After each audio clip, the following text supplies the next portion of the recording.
holistically rooted, and today I'm going to be making an incredible meal with staples just from my pantry and freezer.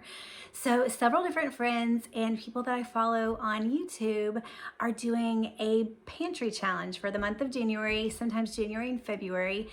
It's Three Rivers Homestead and Sutton Stays are two of the main YouTubers who have shared their wisdom over how they've done this for years and years.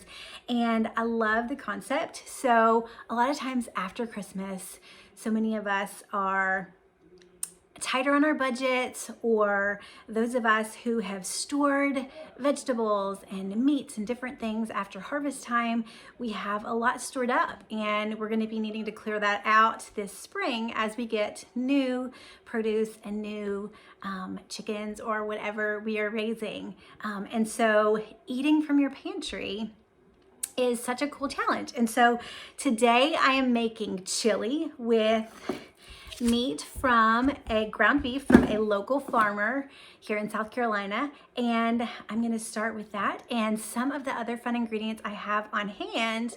I turned chili, that's actually just 1 pound of beef. So I have 4 boys, and this chili will actually make enough for us to have almost 2 meals from it.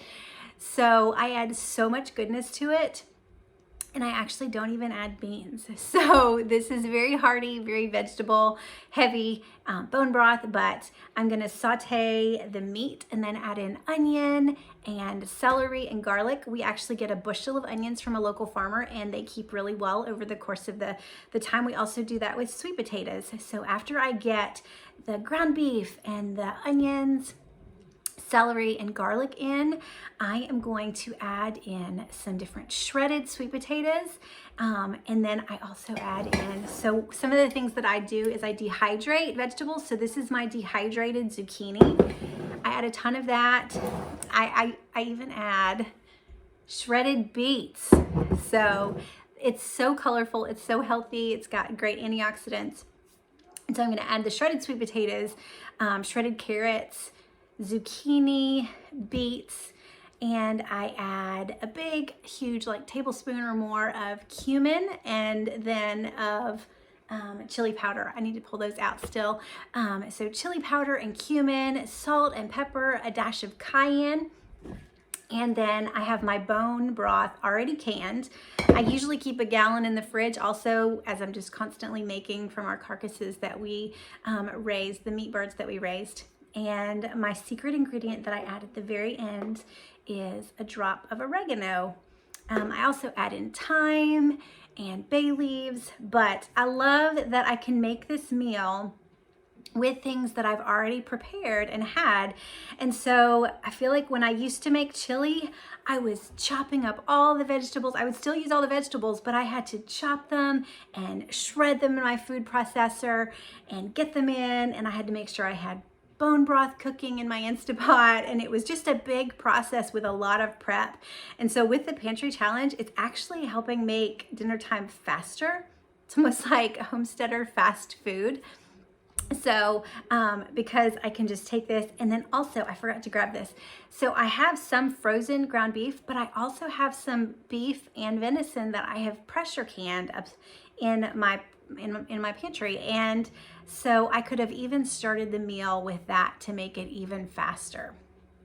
So I'm loving this. I would love to hear if any of y'all have ever done a pantry challenge or just tried to cook from what you have in your home. And when they say pantry, it means freezer too. It's anything that you have in your home already. And the idea is to do as minimal shopping during the month of January as possible. And so I'm loving this. I'm loving this. So let's get started. I'm gonna brown the meat, and I'll take you along with me.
Okay, so the chili has now been simmering for a while and it is just so ready. I'm so excited. My boys love this meal. All 4 of my boys love this meal. It's hearty. And so if you noticed, I didn't add beans and I didn't add tomatoes. So this is actually an autoimmune paleo friendly recipe. Sometimes we react to tomatoes, not all the time. So I just use those at a minimal. And we do eat beans a lot. I just don't throw them in there for preference for some of the kids. And but the beets give it that nice, like almost like a reddish. It's not pink anymore. It's like a reddish, so it looks like that hearty chili that has that red tone. And so then I'm gonna put a drop of my oregano oil in right at the very end, just to give it an extra boost of flavor. It is so potent, you need 1 drop. And my boys are excited. They're about to chow down on this hearty meal on this cold winter day. I hope you can enjoy this too. And let me know what meals you make from your pantry.